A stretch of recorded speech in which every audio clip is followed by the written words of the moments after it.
Thank you so much. My name is Penina. I am a registered psychologist, and today I want to talk about burnout. And I will begin by defining burnout.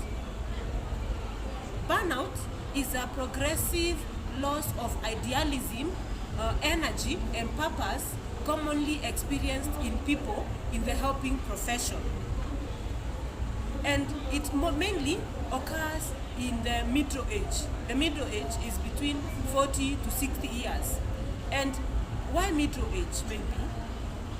It is because in middle age, someone has been doing their work. Let's say, for example, if they began working at 25, by the time they are 40, they have been working for 15 years in that profession. And if it is, furthermore, if it is a helping profession, they have been utilizing their emotional energy, they have been utilizing their physical energy, and at this middle age, they are fatigued, they have suffered a lot of loss, maybe they have never even gone for therapy to refill their emotions, and yet the work is quite demanding. And so these people are likely to suffer burnout. And burnout also is a psychiatric concept that means one is burnt out mentally, behaviorally, spiritually, interpersonally, and even mentally. And it has certain symptoms, and some of the symptoms include physical depletion, helplessness, feeling hopelessness, having a negative attitude towards self. It may affect this may lead to low self-esteem, negative attitude towards people, towards life, towards work. And another definition of burnout is that it is a state whereby the psychic energy, the total psychic energy, has been consumed in fueling the daily existence of life. And in burnout, the psychic demand is higher than the psychic supply. It therefore means that the person is quite depleted in several ways. And there's something important that I want you to get, the difference between stress and burnout. And though burnout is an accumulation of heavy stress, when someone is stressed, for example, if they are medical doctor, the helping profession include the medical doctors, the nurses, the psychologists, the members of parliament, members of county assembly, even our president, and all the people, the careers that involve serving people or helping other people. And now, when maybe a member of parliament is stressed, they will, when their electorate comes asking for help, they will shout at them. But when they are burnt out, they will, in fact, dehumanize them, and they may end up abusing them even sexually.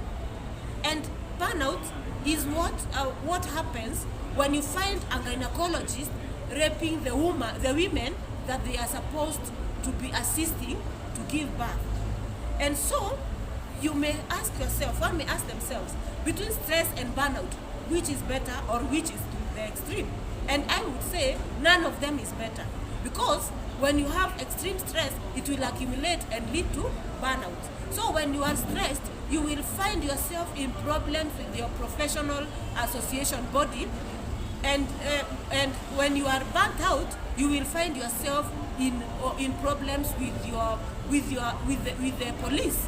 Because when you are burnt out, you do not have even the feelings. The feelings are gone. Your thinking capacity is gone. You are not thinking as a doctor anymore. But when you are stressed, you will be having the feelings, but you are irritated. You have anger issues. But when you are burnt out, your feelings, your mental capacity is all gone. So you will do things that are out of this world.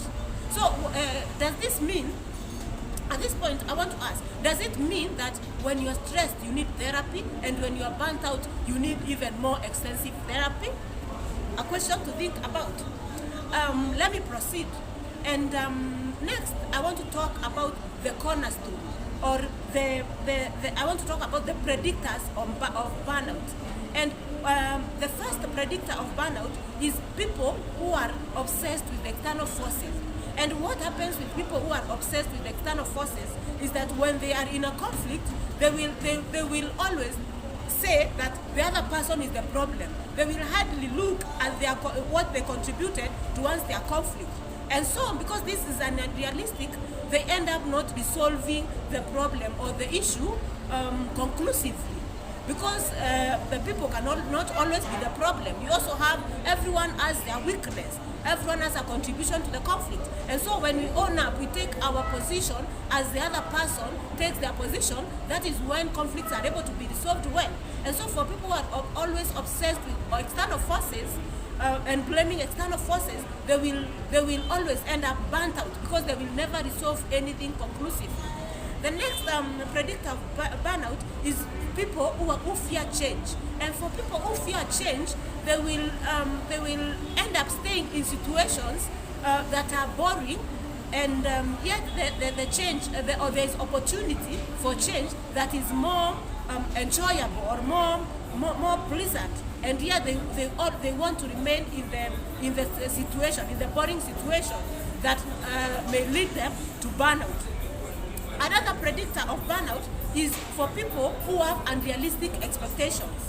And in this, maybe in professions or in occupations, these people, they enter with certain demands on colleagues and other people, or in the jobs that they take. And because they have unrealistic expectations, their expectations are unrealistic, they are not able to be met. And so they end up burnt out because their expectations are unrealistic. They end up with always complaining, and because it is not able to, the expectations are not able to be met, they end up burnt out. And the next predictor of burnout is for people who always have a high need or a huge appetite for experiences. And for these people, because the new experiences are not practical or they are not realistic, they end up burnt out because they are not sustainable. The new exciting experiences are not realistic, or they are not practical or achievable. They end up burnt out. The next predictor of burnout is for people who are who always want to control everything. They have a need for controlling every aspect of their life. And these people, they end up planning their lives in such a way that there is no space for fun or enjoyment. So because this deprives them of fun or enjoyment, they end up burnt out because they are always wanting to control everything and everyone. And this ends them with burnout. The next aspect I want to talk about is the cornerstone of burnout. And the cornerstone of burnout, the first cornerstone of burnout is role ambiguity, where people do not know their expected roles. They are not aware of what is expected of them. They can end up with burnout. And the next aspect is role overload. This is whereby someone has too much to do. There is too much that they're expected to do, and it is never ending. It is always too much and more additions to what they're expected to do. That person will end up depleted of their energy resources, and they may end up with burnout. The next aspect, the next cornerstone of burnout is inconsequentiality. And in this, it's whereby an employee will always know that no matter how hard they work, there is no opportunity for promotion, there is no opportunity for recognition, there is no opportunity for encouragement, and so they end up burnt out because no matter what they try out, they do not get recognized for promotion or for anything that will motivate them to continue with what they really want to do. Another thing, another predictor, another cornerstone of burnout is another cornerstone of burnout is isolation. And in isolation, this is whereby the person does not get any support, whether from home or even from work, and so they end up isolated, and they are likely no man is an island. Because no man is an island, that person will end up burnt out. The next cornerstone of burnout is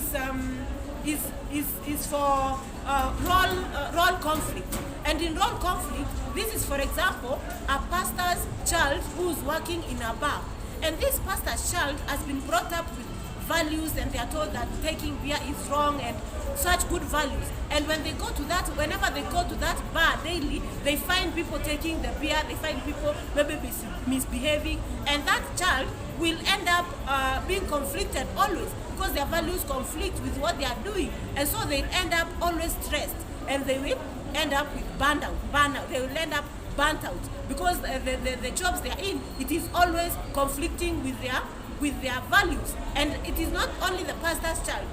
Some people are in jobs that they feel they are not doing the thing, maybe right things. They feel it is contradicting to their values. Those people are likely to end up with burnout. The next aspect I want to talk about in burnout is the levels of burnout. And we have the first level of burnout is activity level of burnout. And this is about activities that are done intensely and so fast, and they are intense activities. These activities are done in a certain routine, and it is regular routine, and these activities lead to burnout. And the solution to that is to change the routine. The next level of burnout I want to talk about is the state level of burnout. And this is whereby burnout is experienced in certain periods or in certain situations. The next level of burnout is the trait level of burnout. And in trait level, this is whereby all the aspects of the individual are affected, whether it is work, whether it is personal life, whether it is family life. All the aspects are affected by burnout. And in this level of burnout, the person needs a therapy or psychotherapy for them to be able to get out of that, because they are not able to function. They are not able to function at all. And the next aspect I want to talk about in burnout is the stages of burnout. And in stages of burnout, the first stage is enthusiasm. And in this, the worker or an individual gets to a certain job, and they are having a lot of enthusiasm in that job. However, when they reach to that job, they come to learn that they need certain skills that they did not learn, so they need to go back to the training. They also meet that in the orientation, during the orientation, they find that it is very hectic, and this begins their stress, and they end up to the next level. After the enthusiasm, they end up to the next level of stagnation. And in stagnation, the second level, the second stage of stagnation, this worker is feeling that their career and their financial goals are not met. They feel that they are being stagnated. They are not moving anywhere.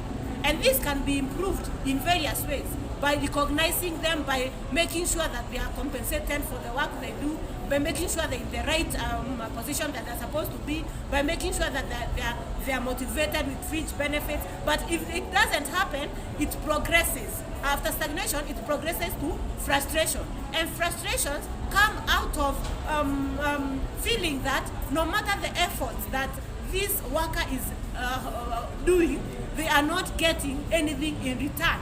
They end up frustrated. And this is alarming, because already there is a problem. And in solving, because it is not solved, it progresses now to the burnout proper. And in burnout proper, it is whereby the person or the individual or the worker feels they are immobile, they are immobilized, they are not able they are not even able to work effectively. And it's a crisis. And the reason why it's a crisis is because they are not even understanding what is happening. There is they are in denial, and they lack proper objectivity of what is happening. And after the burnout is the autonomy. And in the autonomy, because this employee or this worker is burnt out, they are thinking of leaving, but they cannot leave because they are blocked by the bureaucracies of the company or even personal reasons like loans. And so this is the last level of burnout, which is the autonomy. So the autonomy is affected by certain reasons, and so they are not able to do anything. And after talking about those stages of burnout, the next part of burnout I want to talk about is the people, candidates who are prone to burnout. And I want you to get this, that those people who get to burnout are the people who are committed to their work.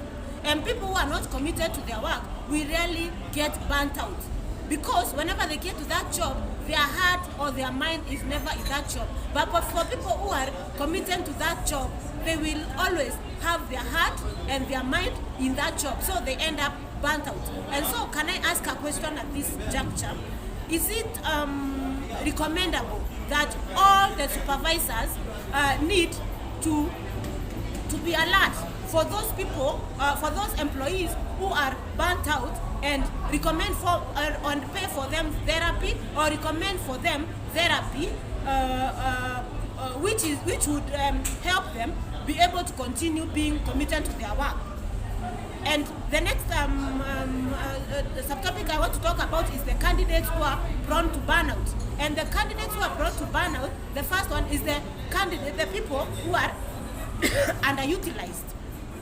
The next is the people who have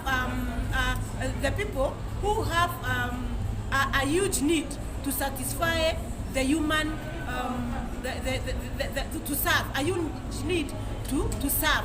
And there are also those people who are serving highly demanding people, the people in the helping professions, and also the people who are supervising too many people. And also there are certain personalities. There are people with certain personalities who are prone to burnout. For example, the type A's. They really want to do a lot within a short time, and they are likely to end up burnt out. And so the next aspect I want to talk about is how to deal with burnout. And the first one is physical rest. But once one is burnt out, they need to rest. They need to sleep and rest and listen to their body. The next is to rectify the attitudes, because now the burnout affects the attitudes, it affects the motives, it affects the expectations, it generally affects someone. So rectifying the attitudes is one of the ways to deal with burnout. The next is the social support, and ensuring that they have encouraging friends, supportive family, supportive spouses, and also supportive colleagues and supportive work environment. The next is nourishment, and nourishment pertains to taking a balanced diet, ensuring balanced diet in the meals, and also taking a lot of water.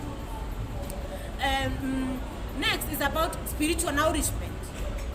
And in burnout, basically, there is mental, there is physical, there is behavioral, there is spiritual, there is interpersonal exhaustion. And so all these aspects need to be addressed. And some of the symptoms of burnout include detachment from other people, not enjoying life, even not having interest in activities such as sex, also not even attending to work, also substance abuse to cope with the effects, the feelings. Also there is hopelessness, there is helplessness, and the like. And I want to thank you so much for listening to me, and I hope that you have understood this topic on burnout. Thank you.